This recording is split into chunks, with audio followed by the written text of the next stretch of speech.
Olá, mais uma vez aqui no canal, hoje conversando com uma pessoa muito especial, muito querida, que eu tenho uma grande admiração. E também nós temos um convidado, hoje nós temos aqui o Clóvis José, hoje ele vai participar. E aí eu vou apresentar a nossa convidada de hoje, que é a professora Paula Marcela França. Olá, Paula, tudo bem? Tudo bem com você, Evelyn? Tudo bem, seja bem-vinda ao nosso canal. É um prazer, uma honra te receber aqui para a gente conversar um pouco sobre o teu trabalho, viu? Ok. E aí eu gostaria que você primeiro se apresentasse. Quem é a Paula? Eu sempre faço essa pergunta. Quem é a Paula, né? A Paula Marcela, porque eu já conheço um pouco você, conheço a família, mas algumas pessoas talvez não te conheçam. Sim. Bem, então, o meu nome é Paula Marcela. Eu sou uma pessoa com vida acadêmica, assim como a Eveline, como nós todos aí nos desafios, né? Para falar e escrever sobre coisas que são de interesse social, que possam deixar algo, não é? Para reflexão, eu iniciei minha vida acadêmica na Universidade Federal de Goiás, onde eu fiz graduação, fiz ciências sociais, e lá também eu fiz mestrado e doutorado em sociologia, né? Desde o mestrado eu comecei a estudar uma questão que se envolvia, um caso que se envolvia com desaparecimento de pessoas, né, que tem relação com o desaparecimento, que é um caso bastante conhecido em Goiás, que é o caso Pedrinho. E aí, de uma criança que foi subtraída quando a mãe foi para a maternidade para dar à luz, né, logo após o nascimento, a criança foi subtraída. E então,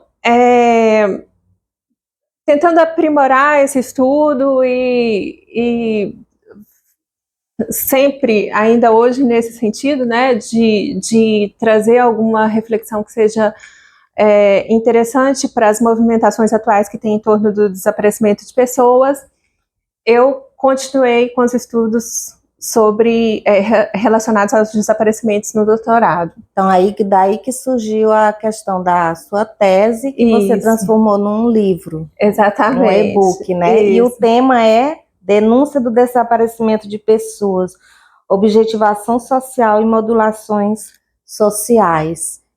O que você aborda na questão desse desaparecimento de pessoas? Qual é o seu foco? Então, eu acho que eu posso dizer assim que o meu foco, naquele momento em que eu estava escrevendo especialmente, era assim, os desafios para denúncia do desaparecimento de pessoas, para tornar esse assunto um assunto público, né? Ou seja, um assunto que ganha tratamento na esfera pública, na esfera coletiva, não só na esfera do Estado, mas que possa ser dinamizado também sem grandes embaraços nas atividades da sociedade civil, nos movimentos sociais.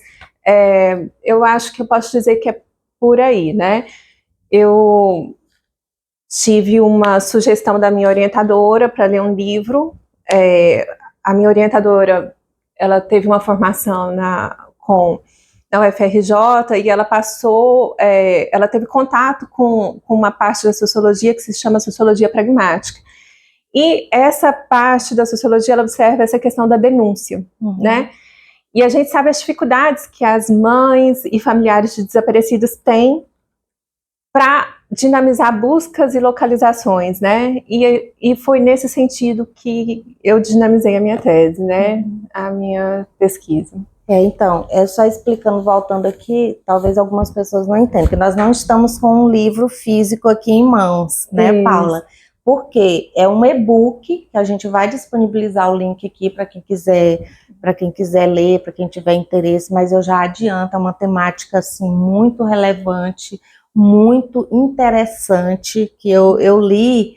E, assim, várias coisas passam pela cabeça da gente, principalmente a gente como mãe, a gente começa a pensar no desaparecimento de um da gente, né, de uma pessoa da gente, principalmente um filho, que é uma dor que eu acho que ela nem passa. né? Porque você saber onde seu filho está, você não saber, na verdade, onde seu filho está, isso é horrível.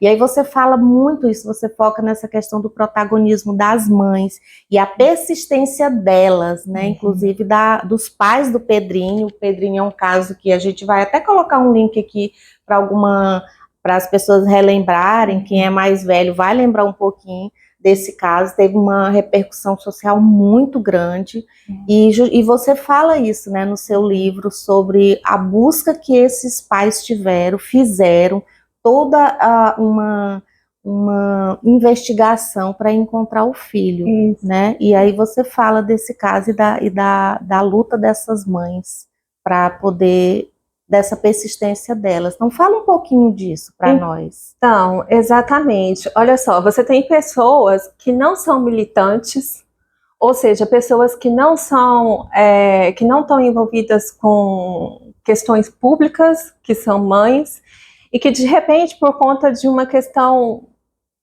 trágica e muito pessoal, elas são lançadas nas manifestações e nos espaços públicos, né? Então, realmente é uma temática muito delicada, né? Que envolve questões muito dolorosas e, de fato, no espaço público, quem protagoniza esses casos são as mães, as mulheres, né? É por causa da questão do cuidado, do né? Do cuidado, exatamente, né? Porque socialmente a gente tem toda essa questão, né? É claro que tem pais, que tem outras pessoas que estão dinamizadas, né? Mas os movimentos sociais, inclusive a gente tem como referência nesse sentido as novelas da Glória Pérez, né? Os movimentos sociais conhecidos não só no eixo Rio-São Paulo, mas também em outros estados, porque eles reproduzem isso, são movimentos de mães. Basta a gente lembrar daquelas cenas finais das novelas, né? A Praça da Sé, né? Da Praça da Sé, onde foram dinamizadas alguns dos movimentos de ONGs, de mães de desaparecidos. Ali daquela novela da Glória Pérez, muitos outros movimentos foram surgindo. Mas antes, a gente ali naquele momento, já tem outros movimentos também sendo organizados e eles vão sendo replicados em outros lugares. Alguns mais, alguns menos envolvidos com a questão da violência urbana, porque esse termo desaparecimento de pessoas, ele é um termo muito multifacetado, ele envolve muitos eventos, né? Eventos que inicialmente podem ser considerados como desaparecimento numa ocorrência policial, outros que desde o início são na ocorrência policial são tipificados como subtração de incapaz, mas que na divulgação na mídia ganham esse nome, né, de desaparecimento.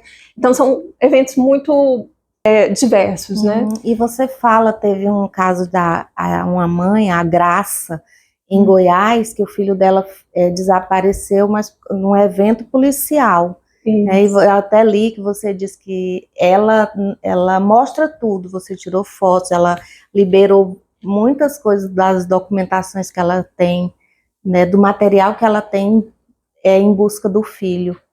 Quer dizer, ela quer encontrar pelo menos o corpo do filho, não é isso? Exatamente. Então, olha só, a gente tem uma questão envolvendo o desaparecimento quando o assunto envolve uso indevido da força, né? Que é a ausência de tipificação do desaparecimento forçado no Brasil. Então, assim, uma das lutas da Graça foi o quê? Foi para que aquilo que inicialmente foi qualificado como um desaparecimento passasse a ser investigado como homicídio. No entanto, os suspeitos nunca foram sentenciados e socialmente considerados responsáveis, né?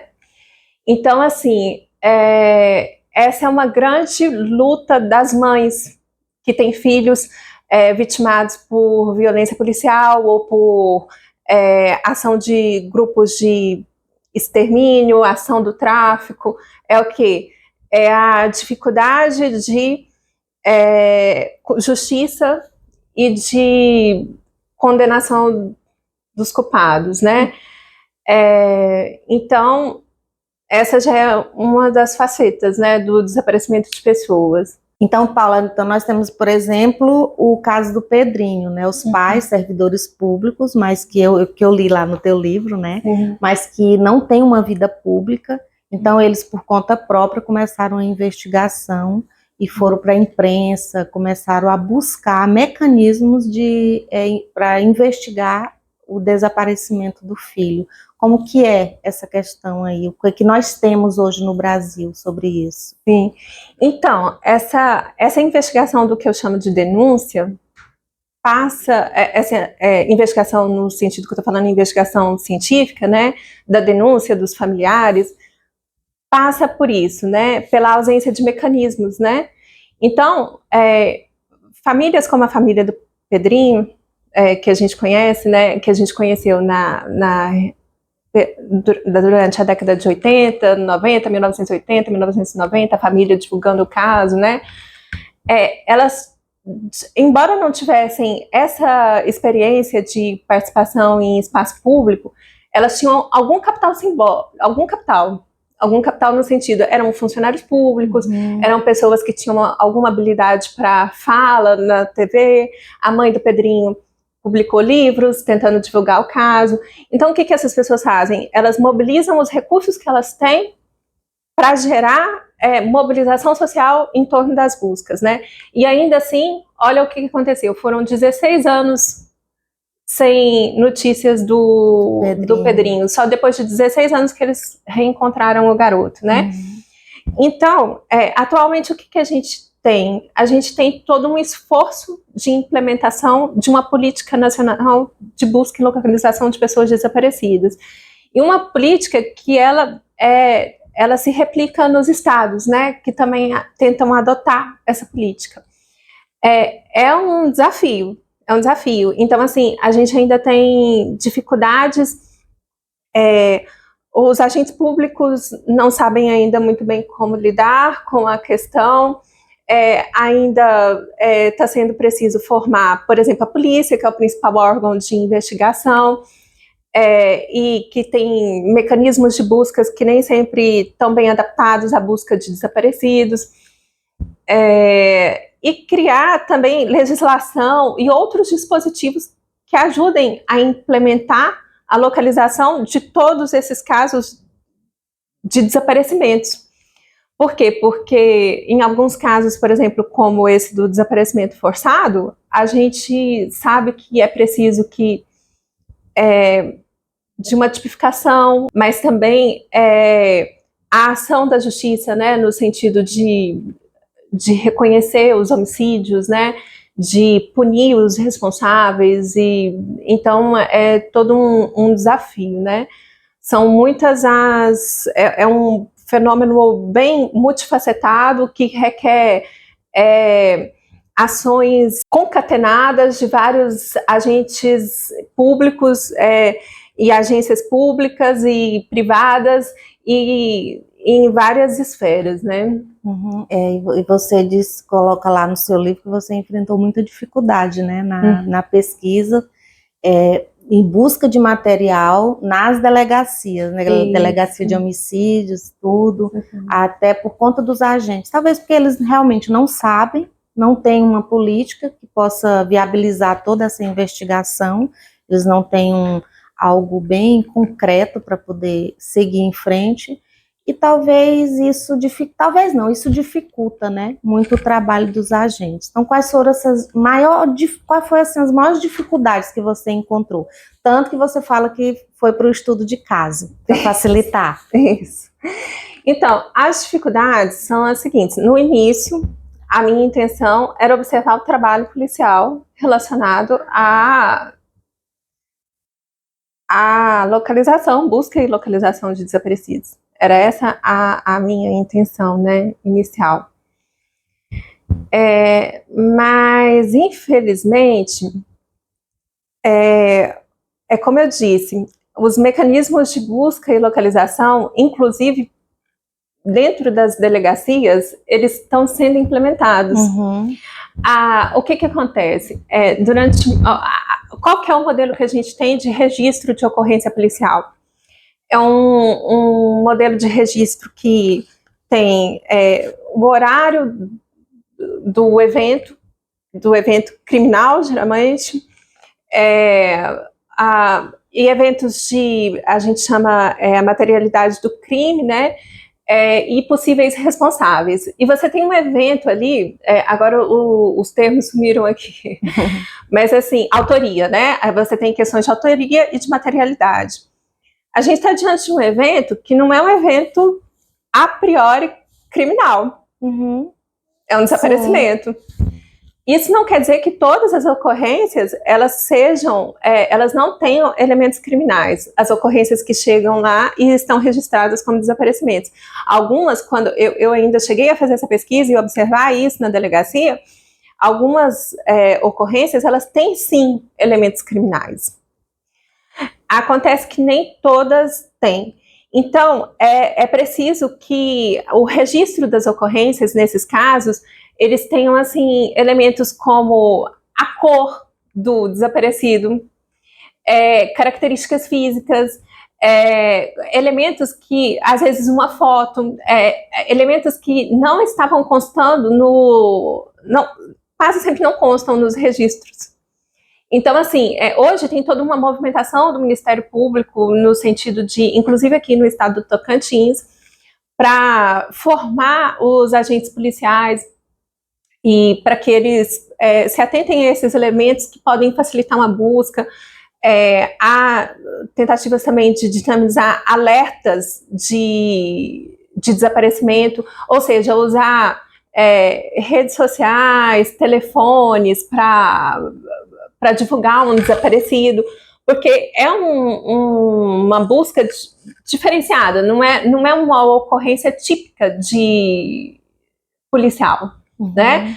E o fato de não ser uma ocorrência típica policial traz um desprestígio para a ocorrência dentro das delegacias. Por quê? Porque as delegacias, elas têm uma produtividade a ser apresentada, e é uma produtividade judicial, de ocorrências, de inquéritos criminais. E daí você está diante de uma ocorrência que é totalmente desprestigiada. Então, o que acontece? Muitas vezes, infelizmente, essas ocorrências não passam de ocorrências, elas não geram investigações. É porque, às vezes, nem encontra a pessoa, né? Então, o resultado não tem, né? Isso também?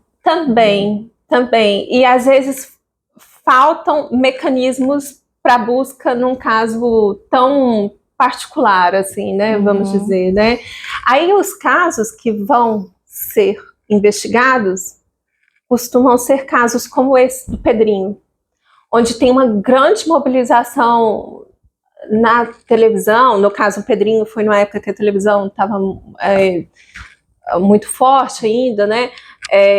Nas redes sociais, e aí tem toda uma série de diligências policiais, e todas as denúncias se tornam diligências. E a sociedade está ali cobrando. E a sociedade está cobrando. Um resultado, uma investigação, e assim, quando a sociedade entra, gera essa comoção social. Aí também, por isso que diz que eles entravam, foram eles que foram orientados a entrar em programas de televisão, ou foi a Graça? Você conta lá no livro. Foi, né? a Lia, né? A Lia, que é a mãe do Pedrinho, né? Sim. Ela disse que ela foi orientada a invadir programas de TV para poder fazer as denúncias e ser ouvida, né? Sim. E aí, nesse caso, achei também interessante, Paula, que quando coloca lá que da situação do Pedrinho, outra criança tinha sido também era desaparecida, né? Que morava junto com o Pedrinho, que era a Aparecida Fernanda. Isso. É interessante. Um caso solucionou outro também. Isso. Aí, o que eu faço? Então, eu acho que agora eu posso falar um pouquinho e tentar falar numa linguagem mais acessível possível, né? Que eu utilizo dois casos de uma mesma família, vamos dizer assim, que não é a família sanguínea, mas é a família que a mulher que praticou as subtrações criou, né? De 2 casos que operam como contrafatuais. O que eu estou chamando de contrafatuais, né? São 2 casos que têm características diferentes, diversas, né?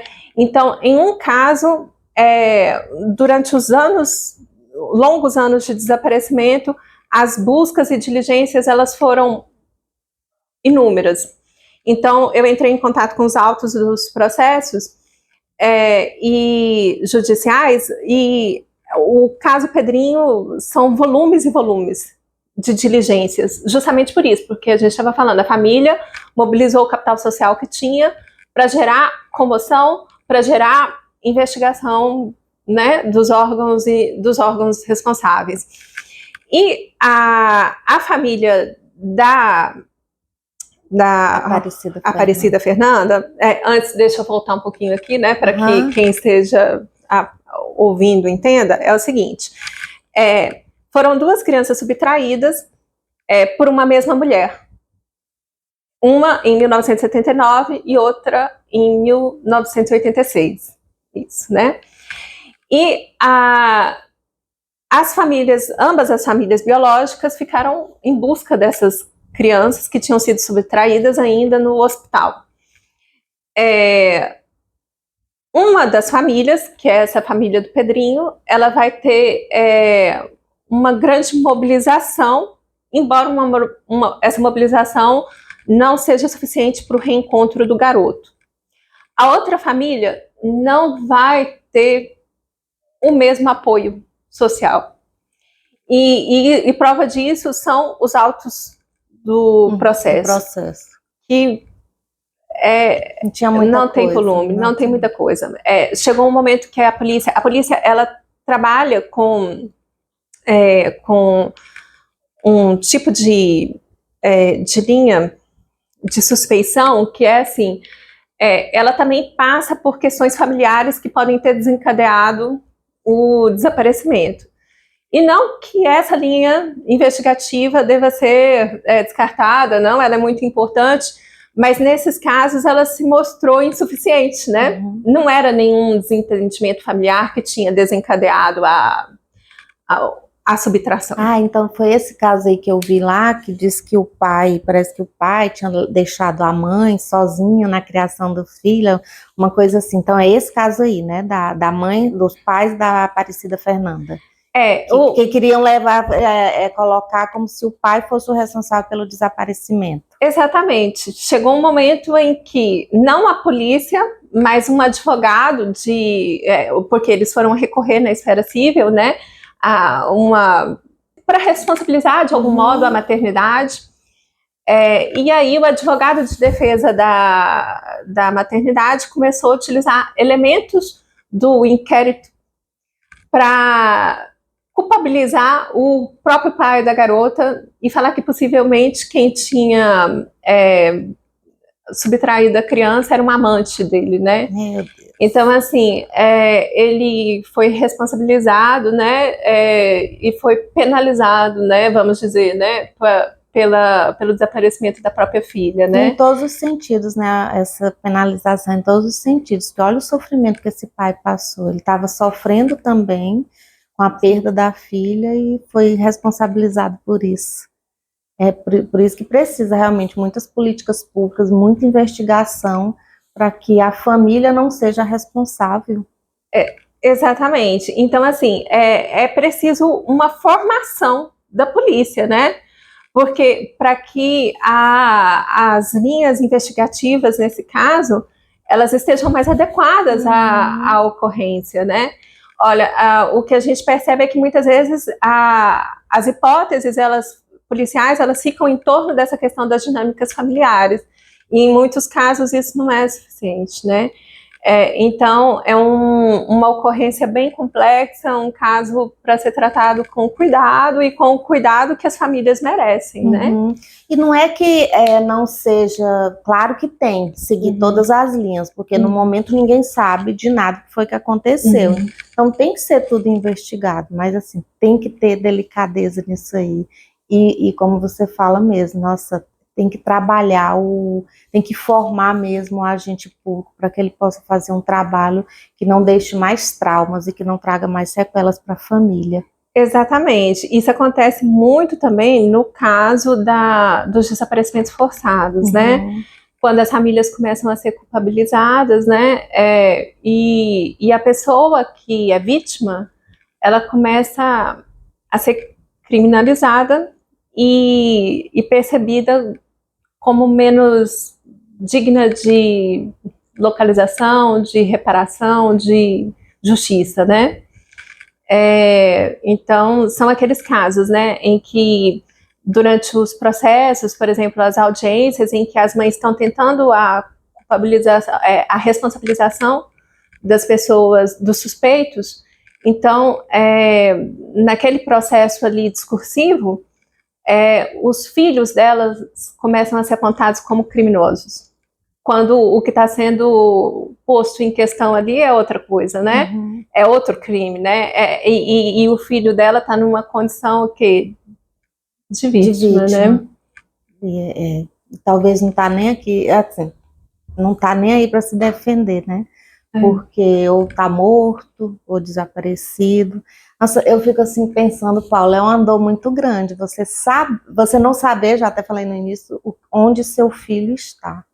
Com certeza. Não ter um corpo, se morreu, não ter um corpo para enterrar, é muito difícil isso. Como a sociedade pode contribuir num momento desse?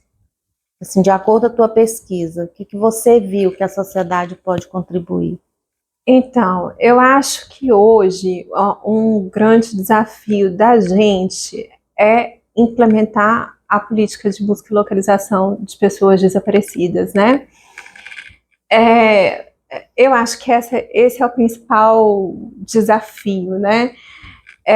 Então, assim, é preciso apoio para os familiares que sofrem essa dor, vamos dizer assim, alguns qualificam, tem até trabalhos nesse sentido de mostrar esse luto inacabado, né? Esse luto que não se concretiza, né? Então, é preciso apoio, assistência psicológica, assistência financeira, para essas famílias que enfrentam essa dor, né?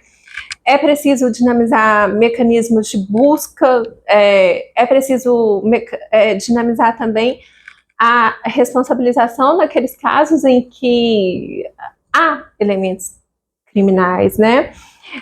Tem uma promotora que ela diz o seguinte, ela fala assim que ela defende que todo desaparecimento, a priori, ele tem que ser tratado como um possível desaparecimento forçado, porque ninguém, a priori, está desaparecido por vontade própria. Por vontade, né? Assim, então, assim, eu acho que um dos motivos pelos quais ela faz essa defesa é o quê? É para marcar o direito da pessoa de investigação, né? E de investigação, inclusive, nos mecanismos que a gente tem que trabalham com essa área criminal, que é a polícia, né? Então, assim, é muito importante que a gente tenha, sim, esse direito de investigação, de busca, de localização e de apoio às famílias, né? Certo. O teu livro, eu li, e assim, a gente fica bem emocionada, né? Pensando em todos os casos, em todas as situações que a família passa. Para você, qual foi o caso ou os casos que mais mexeram contigo? Que você conversou com a mãe do Pedrinho, você conversou com a Graça, né, com os pais do Pedrinho, com a Graça, que o filho de 12 anos foi... Então, não se sabe o que realmente aconteceu com ele. Qual o caso que mexeu mais contigo, assim? Então, todos os casos, eles são muito dolorosos, todos, né? E, de fato, um trabalho com familiares de desaparecidos requer uma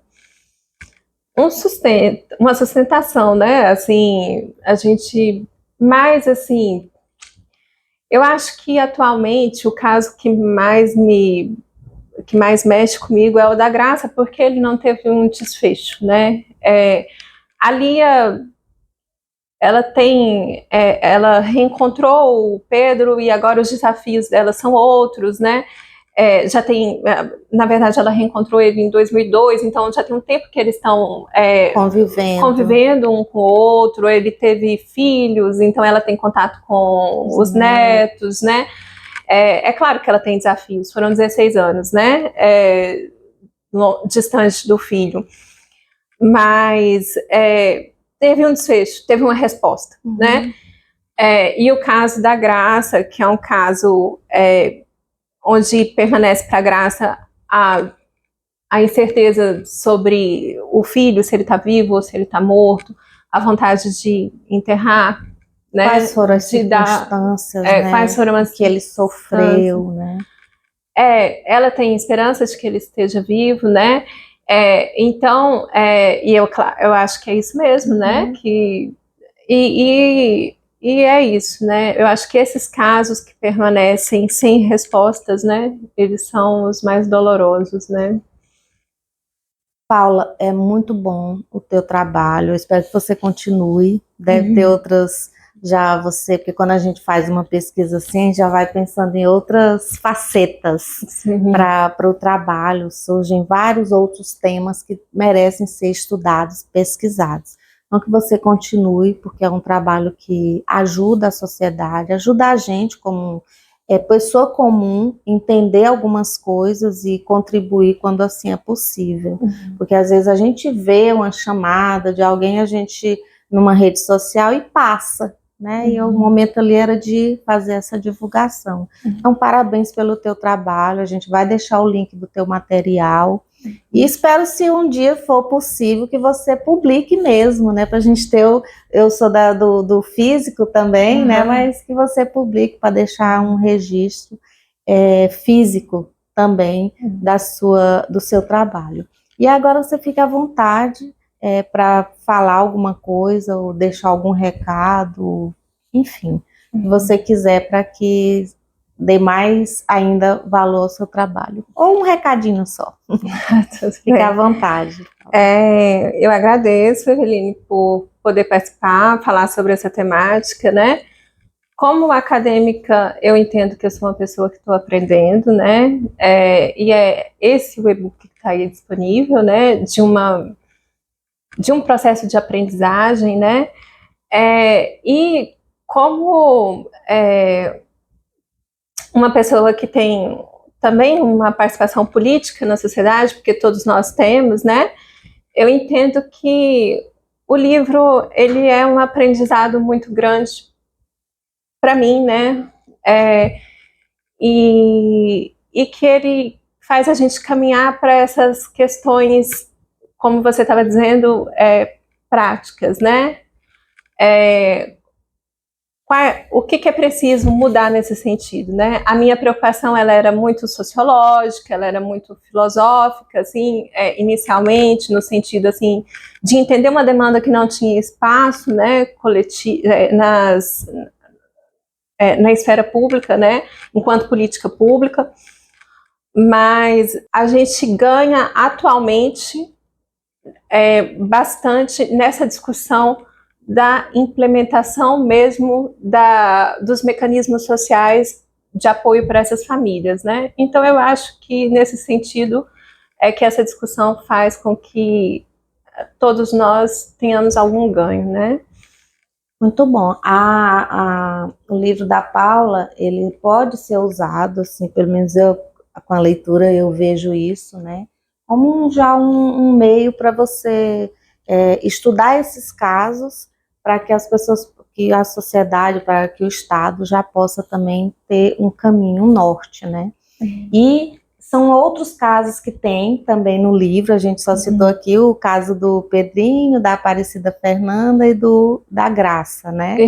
Da mãe do menino que foi, que está desaparecida até hoje. Mas tem outros casos lá também que as pessoas vão ver, não é isso, Paula? Sim, eu vou fazendo um levantamento, né, de como que as mobilizações foram aparecendo nos espaços públicos, né, Para isso eu utilizo outros trabalhos acadêmicos, etnografias, utilizo documentos, né? É um material bem variado, né? Muito bom. Então foi isso, gente. Hoje a gente conversou com a Paula. Paula, professora docente lá da Universidade Federal do Norte do Tocantins, Centro de Educação, Humanidade e Saúde de Tocantinópolis. E ela trouxe um trabalho maravilhoso e eu espero que vocês aproveitem, vocês curtam, que vocês comentem se é algum caso que vocês conhecem também. Conhece o caso do Pedrinho? Lembra aí, se você coloca aí pra gente. E compartilha para que mais pessoas possam saber do trabalho dela, porque tem muita gente desaparecida e quem sabe com isso também a gente pode ajudar. Certo? Hoje nós tivemos a companhia do Clóvis José aqui, ó. Não atrapalhou em nada, né? Porque hoje o Theo resolveu ir para outro canto. E fica com a gente para outras entrevistas, outras coisas que a gente vai falar aqui, outros livros que a gente vai apresentar, outros escritores, autores que a gente vai trazer, tá bom? Tchau, tchau e até a próxima.